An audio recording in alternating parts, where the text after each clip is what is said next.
What's up, everybody? Welcome back to the HealthForce podcast. I'm so glad you decided to stop in. Today's topic, we are discussing muscular imbalances. I got this request actually off of Facebook, so I wanted to get into it. And this is a topic that, again, there's some interest in from an exercise standpoint, from a personal standpoint. Again, I'm fascinated by like new research that comes out, or as we continue to learn.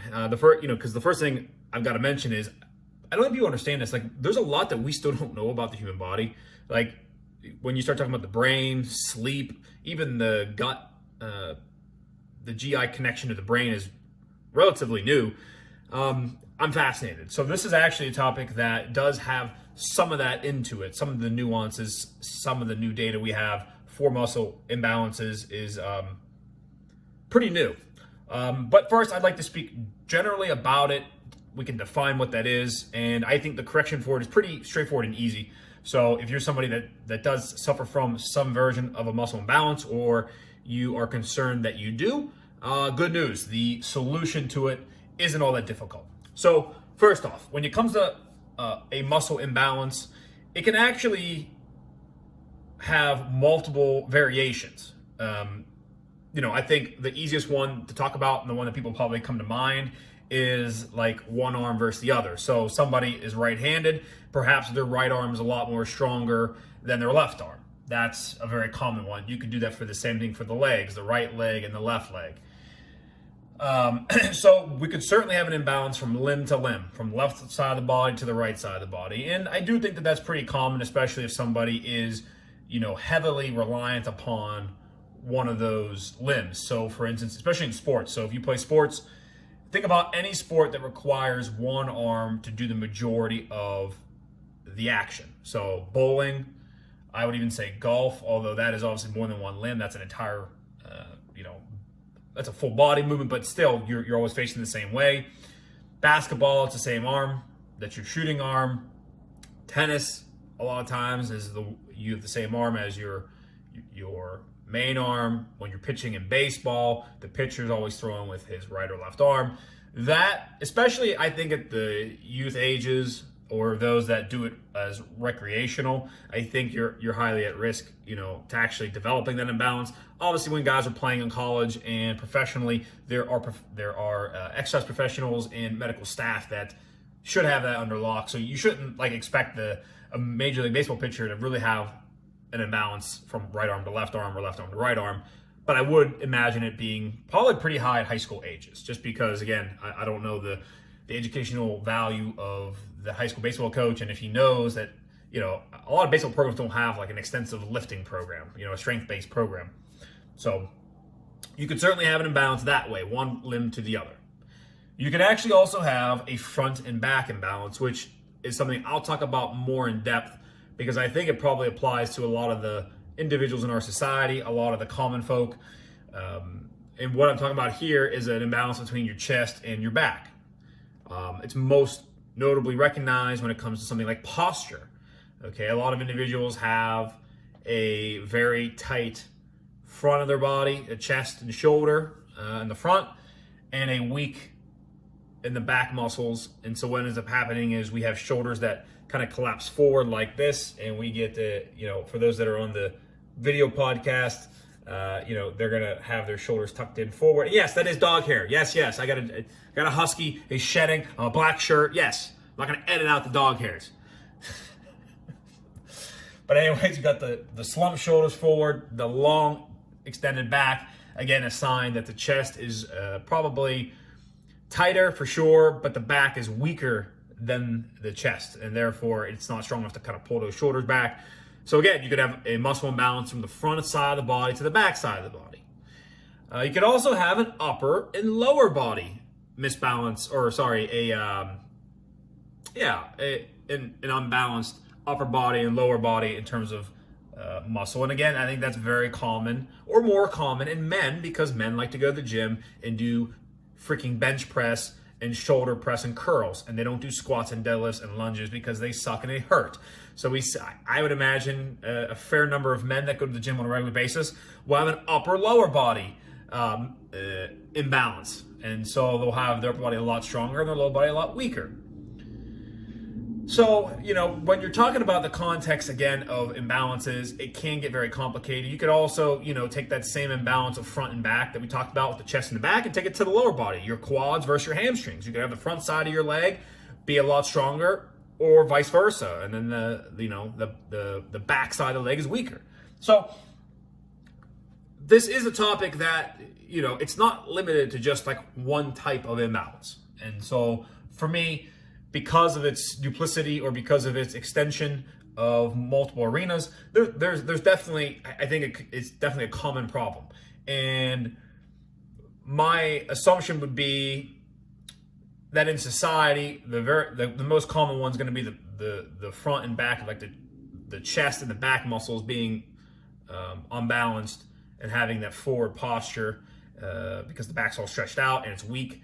I'd imagine that's pretty high. And then when you're talking about individuals that go to the gym on some form of a regular basis that do some strength training, I would imagine that their imbalances would be more concerned with something like upper body versus lower body. It just depends on what muscle group that individual is neglecting. I think a lot of people, not on purpose, but by accident, they neglect certain muscle groups, and so therefore those ones will not progress as much as ones that you tend to focus on. So if you're going to the gym 5 days a week and you're spending 4 days of the week bench pressing and doing those man muscle lifts for the biceps and the shoulders, and you're neglecting your back muscles and your legs, I mean, you might have both the front back imbalance, and you also have an upper lower body imbalance.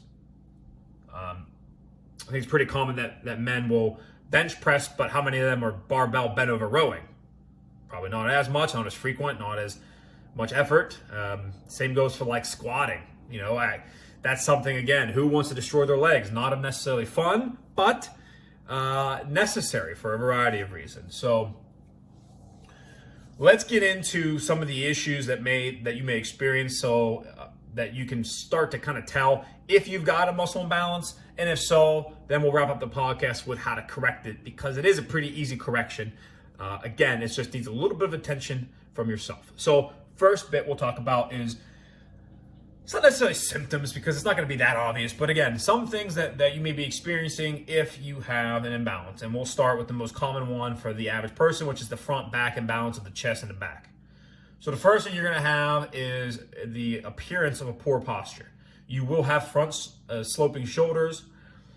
Your back will be more extended and hunched, so to speak. It doesn't need to be it doesn't need to be profound, but you still will have that forward tilt, especially if you're working at a computer desk or you're looking at a computer screen and leaning forward, typing on a keyboard. Just have it over time. That's something that will play out. Now, you might think, well, what's wrong with that? Aesthetics aside, you're right. There are some important things to consider, one of which being back pain. So people, I think, underestimate your body's pain and how it actually comes about. So let me get into this a little bit because it kind of ties into some other things. And once I explain this will be easier then when we get on to the other imbalances so that you have an idea of what I'm speaking about. One part of your body can be either deficient or just like weaker than the other, than other parts, and that pain might not manifest in that specific body part or muscle. Okay, but the effect of that muscle being weak could, go up or down, left or right, and actually give you a pain point elsewhere. So something that you could think about with poor posture is if you're sitting at a desk a lot, you could certainly have neck pain. Okay, you could have neck pain, and that's pretty common as people get either kinks in their neck, tight shoulders, like on the trap muscle, which runs from essentially is the muscle you use when you shrug. So it's kind of sitting on top of the shoulder, connecting to the neck. That gets extremely tight. So that's all something that you might think that, oh, well, if I do something like lat pull downs and seated rows, that's going to correct. But it does help that. Okay, even though that pain isn't necessarily on like your lat muscle or your back muscle, I'm trying to show it here on camera, and you're getting up here, that doesn't mean that that's the weak muscle. So that's just one instance where you could have a weak muscle in one spot. It kind of goes up or down the body as like a chain. Think of it kind of like a chain link, and a different link down the line or up the line can actually be the affected link the most. And so again, you could get symptoms there where actually the issue becomes your mid back or your upper back or your low back. So that's one there. Something that's more common, I think, so if you're somebody that is doing like left and right limb imbalances, so likely caused from a previous injury, whether that's something as simple as a sprain, okay? If there's people that can sprain their ankles and then one of their legs becomes weaker over time than the other leg, for a variety of reasons. Again, there's a variety of reasons. It's not just, oh, well, you hurt your ankle and you wore a brace for a week. Like, no, but you might have limped on the other leg. You might have put more weight on the other leg. You form a new habit, and then when the other leg heals up, some remnants of that habit remain and cause that leg to get stronger than the other one. And here we are 2 years later, an imbalance. It's kind of like, again, something that might happen in the short term that affects the long term. So when it comes to limbs, what you'll notice usually and typically is in a gym, when you're performing a 2-limb movement, when you get anywhere close to a max lift, and again, it doesn't need to be like your 1 rep max. It could be something like if you're going for 10 reps and you're doing reps 7, 8, 9, and then 10 is extremely difficult, you'll notice that one of the limbs is failing or falling behind the other one. That's a sign that one limb is stronger than the other. So again, if you've had a previous injury, anything you can possibly imagine, wrist sprain, elbow sprain, broken shoulder or collarbone area, broken forearm, broken wrist, it could be, again, something simple as a sprain all the way up to a broken bone or dislocated joint. It's why rehab is so important. Once you have an injury, you're supposed to go to rehab, 8 to 12 weeks. That's why. A lot of times it's to kind of make sure that you don't come out of your injury when looking like Quasimodo, where one side of your body is 10 times stronger and larger than the other side of your body. There's actually a really interesting piece that I read a while back. I actually have it pulled up. I'll read through it briefly here. In the Journal of Applied Physiology, there was a study done in 2018, and I'm not sure if this has been replicated in any sort of meaning or if there's been enough research to actually look at this from an analysis standpoint to do multiple studies. But I'll just give you the gist of it here. It's called Unilateral Strength Training Leads to Muscle-Specific Sparing Effects During Opposite Homologous Limb Immobilization. Whatever. Done by Justin Andrushko, Joel Lenovats et al., et cetera, on April 12, 2018. Summarizing what the hell that means. It means if you have an injured limb that's immobilized, okay? Let's say you're wearing a cast, like a sling, on your left arm. If you continue to strength train with your right arm, and let's say that cast is on for 8 weeks or 12 weeks or something, and you continue to go to the gym and you continue to strength train with your right arm, that left arm, there's some research that suggests, will have less muscle loss. That's right. The limb that is in the cast, if you continue to train the opposite arm, the one that's free, the one in the cast will end up losing less muscle tissue over that same time versus somebody that does not strength train. So it's fascinating, okay? Well, why would that be? A couple of theories out there. The one that I think is interesting is that your body wants to try to do its best to remain in balance. It doesn't want to purposefully be unbalanced. So that would mean if you have a limb in a cast and you do not strength train, well, that makes sense that both of your limbs would lose muscle mass. Now, that one might lose a little more because it doesn't do anything. It's literally stuck in a cast, and this one might pick up your coffee and drive your car or whatever. Fine. But you're not going to do a strength train, therefore they're both probably going to decrease in muscle tissue. Makes sense. Or it just means that the left... Yeah, I think it's a fair statement. I don't need to add to that. But the other thing is, if you do strength train with that limb, you do strength train with the limb that's out, your body is not going to let that limb that's out of the cast gain all sorts of muscle mass and then have the other one lose muscle mass at the same time, and then you're going to come out of it looking like the Hulk on one side and the Scarecrow on the other side. It seems like our bodies want to do, they do want to remain in balance. They do not want that to occur. So I think that's a fascinating piece of evidence. Again, it's very early, 2018, one study. Let's not go crazy. But again, just showing the benefits of strength training and trying to help keep your body in balance. So if you do have a limb, a leg, or an arm that is in a cast, as long as you can work the other arm, I would encourage you to do so. It may result in less muscle loss of the calf lip. Upper lower body imbalance, okay? Obviously, besides looking like a goofball and having these tiny skinny legs and the world's tiniest calves and the world's largest upper body, the ridiculousness that is that.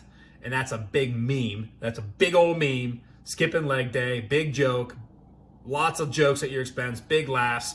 Outside of that, okay, you got to think of it this way. If you continue to gain mass in your upper body and muscle tissue, muscle size up there, your legs are carrying it around all day, okay? Your legs are carrying it around all day. So if they're not strength training, that really becomes their only source of strength training, which, you know, walking around is definitely okay, some version of exercise, fine, get it. But again, if you're talking about breaking down muscle tissue through resistance training and then rebuilding that tissue through muscle protein synthesis, and you're not strength training those legs, you're not squatting, you're not lunging, you're not doing any sort of resistance exercise besides walking, yes, you will have an imbalance from upper body to lower body. Now, some of the issues that may arise there, I would expect extreme muscle tightness in the lower body, okay? You would essentially be stressing out those muscles and asking them to do a capacity of work that they may not be prepared for. Now, are there people that have large upper bodies and tiny lower bodies and may have no symptoms and no issues? Sure, I'm sure that exists. But again, if you're asking about imbalances and what could happen, my concern would be that the lower body would not be able to... I just think that there would be a residual effect down there. So whether that's the tight muscles that may lead to leg pain, lower back pain, etc. And that's one last thing I do want to mention too, is a lot of times people aren't aware that if your lower body has issues, whether that's a hamstring injury, a quad injury, a hip injury, a glute injury, and not even necessarily an injury, but just muscle stiffness or tightness as a reaction to something, that's actually a really common cause of low back pain. People think back pain is like the back muscles, and sometimes it is. Sometimes it's a lot more complicated. Sometimes it has to do with the spinal cord. Like, it's complicated. Back pain is complicated. But I've found through my experience and through a lot of research as well that tight lower body limbs, essentially, like we talked about earlier with the back and how sometimes the lats can actually affect your neck and traps and stuff like that. Well, same thing goes down here where your hamstrings and your glute can actually pull down how tight they are. And it actually can rotate your pelvis. Your hip actually can rotate, and then it's stretching out another muscle in your back, and that eventually leads to pain and inflammation. So that's something to keep in mind as well. This is not an obvious science, and that's why I'm not reading 10,000 things and playing 10,000 audios today. This does become a little complicated, and so you have to kind of bear with me as we get through this.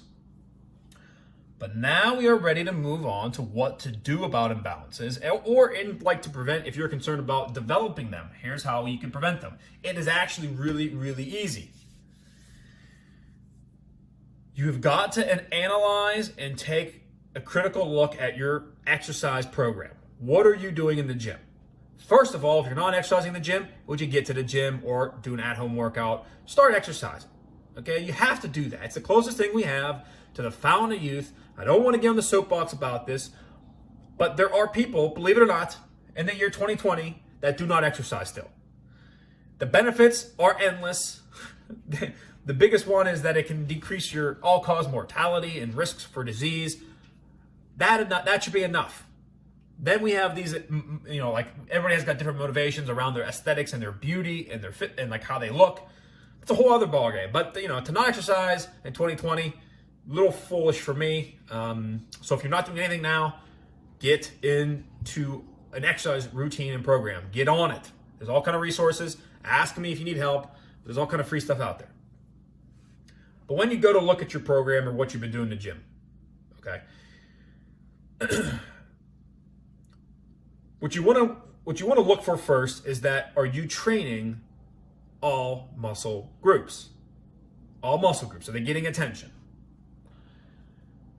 And there's definitely sort of a hierarchy, okay? I'm not going to sit here and tell you that your forearm is just as important as your legs. I'm not going to say that. But I think very quickly it becomes easy to skip over certain muscles, especially if we don't like doing them.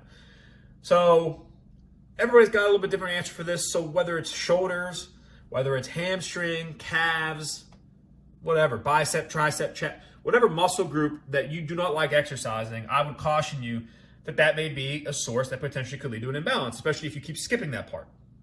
I know when I first started exercising with resistance and weights, I would follow programs that would have major muscles up front and then single joint, smaller muscles to finish the workout. Well, maybe I was doing a program that was too advanced at the time, or I was tired or whatever, but I would always do the beginning of the workout, and then if I was going to skip and cut the workout early, I would skip the end. So I would skip, like on chest day, it would be like chest, shoulders, and triceps. Well, I would skip triceps. I would do the chest, I would do the shoulders, I'd be tired, or I'd have something to do, or I just want to be done, and I would skip the triceps. Didn't skip chest, didn't skip shoulders, would skip triceps. So that became an area that, if I did that over time, could develop to tricep weakness. And then when it came to bicep day, if I loved doing biceps, do curls, well, now I can have an arm imbalance. My bicep of my arm could get developed, and the backside of my arm, the tricep, could be undeveloped. That's an issue. That would create an imbalance. So it's as simple as that. Analyze the muscle groups you're training. Make sure that you're doing them all. If you're asking me Fran, what muscle groups should I make sure I'm doing? Chest, shoulders, back. Legs is a little complicated for me because I like to split it into two parts, but for simplicity purposes, I would say glutes and quads, which is the front side of your leg, is one group. Hamstrings are another group. I'm oversimplifying it, but that's how I do it. Calves, biceps, triceps, and then you start to kind of get into a lot of these accessory muscle groups that are very, very important, but that you shouldn't forget about. Things like, specifically, and again, these are parts of other categories, but like rotator cuff and traps. That's kind of like shoulder and back, but it kind of deserves its own little attention. I do think the forearms deserve attention, both things that are like wrist extensors and wrist flexion and extensors, so both sides of your forearm I think is important. I think I said calves earlier, but I kind of put that in the accessory category. And then you have your abs. Now your abs, here's another thing. Your abs, you have front, down the middle, essentially the six-pack type. You've got your obliques, which are on the sides. And then I also throw in the last two bits of that six-pack, the bottom two part. I think that's lower abs. I think that's like its own category. So you kind of got three categories of abs. And then the last one, hold on, I just had my brain. Lower back, the other portion of the core. We talked about front and back imbalances. I came going to mention it. I didn't even mention the lower back. Your lower back and your ab muscles work in conjunction to create your core. People forget that. They think it's all about crunches and planks and the abs. We got to understand something. Your lower back also gets work in a lot of those exercises because it's the opposite. Your body works front and back a lot. Okay, so the muscles that push things, the opposite, your back, pulls them. It's as simple as I can make it. The curl. Pull, okay, is the bicep. Pushing, tricep.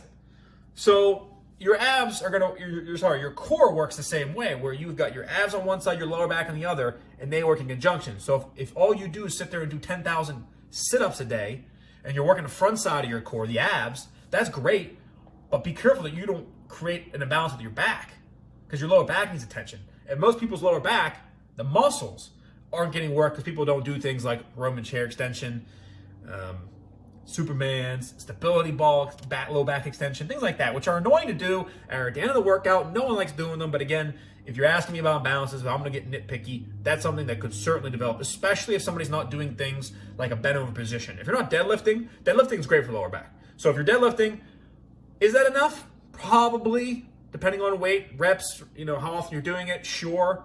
Should you do some more accessory work? Probably. Are you doing bent over row where you're having to hold that position? That's going to work that lower back. So just things like that. So you got to make sure, first of all, that you're doing all the muscle groups as best you can, getting a nice rotation. You don't want to be skipping, like I said, doing the extreme example of only doing upper body and skipping the whole lower body. Or you hate doing deadlifts and hamstring curls, but you love doing squats. Well, you're going to end up with an imbalance. And again, the squat's a great exercise. It kind of works at everything. But again, I'd be concerned if you're doing a lot of like leg extension machine where you're working a lot of the front side of the leg, the quads, that again, the hamstrings don't get any work. You're going to fall behind there. So again, just trying to be balanced is an overall approach to make sure you're hitting those muscle groups. The second thing you can do, yeah, the second thing you can do, make sure you're hitting a variety of rep ranges as well. So everything can kind of get hit from heavy weights up to lightweight, or down to lightweight. So repetitions in a set and the weights you use should have the inverse relationship, meaning that if you're going to go heavy weight, it should be low reps. I think it makes obvious sense, but like 5 to 8 is a great range. Love that range. That's good for heavy. And again, it becomes difficult to do like forearms, 5 to 8, but it's still possible to be done. And then you can go up to like 20 to 30 as a lightweight high rep scenario as well. And I would do that with everything. Like your chest still needs that. So do push-ups for 20 reps. That's great. Cable crossover or like a fly for 25 reps, great. Bench press for 25 reps, sure. Like it should definitely have a range. You definitely shouldn't be in a scenario where you're only benching 5 to 8 all the time. That's going to actually lead to a strength plateau, by the way, which is a separate topic, but definitely something that exists, and it comes from a lack of diversity in your workout programs to make sure that you are sort of rotating your rep ranges. You can go straight periodization, which is, start 1 week with whatever reps you choose, and then, decrease or increase the weight and decrease the reps, so that maybe you start with 12 to 15, the next week you do 8 to 10, then you're doing 6 to 8, then you're doing 4 to 6, something like that. That's a periodization thing where it increases over time. It could be a little random. I kind of go through programs that mix up reps, so just don't get too stuck on it. Just make sure that you are hitting a variety of ranges. And then the last tip for today, if you're suspecting yourself of having muscle imbalances, this is the number one tip I can give.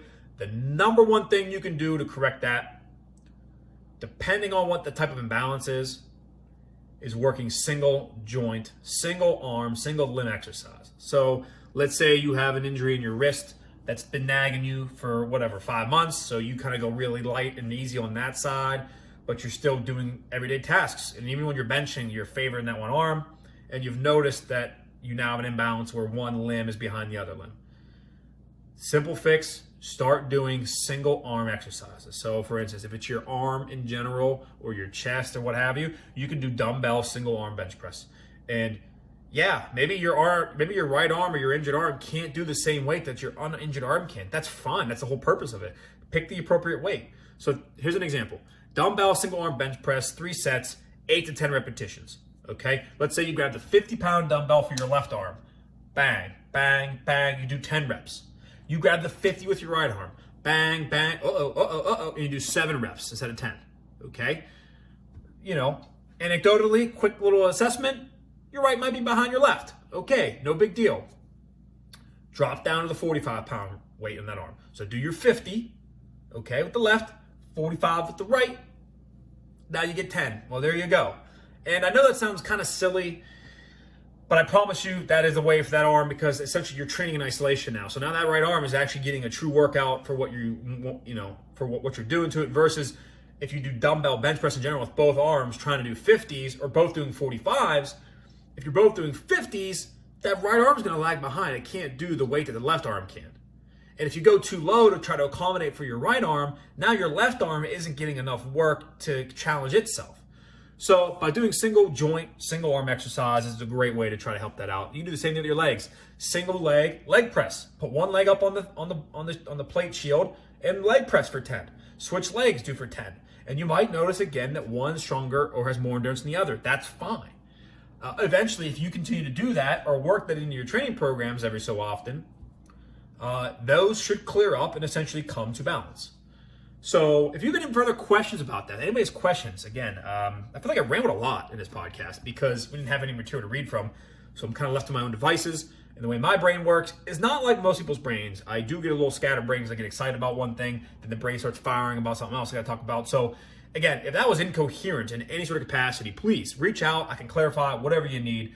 But if I had to summarize it, I think most people probably have some version of an imbalance. The severity of it's probably not very high. I think the most vulnerable people are people that work at desks. They're going to have their posture be imbalanced, usually in the back. So again, for them, they should be doing a lot of back exercises, rows, bands, and they should stretch out that chest.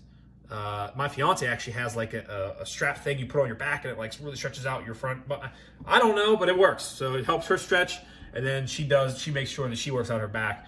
Again, if you're bench pressing, you should also be rowing. Bend over row. Like you should be training your back just like you train your chest. And then again, any other variations that we had, whether it was upper body, lower body, one limb versus the other limb, front, back, you name it. Just try to have a well-reasoned approach.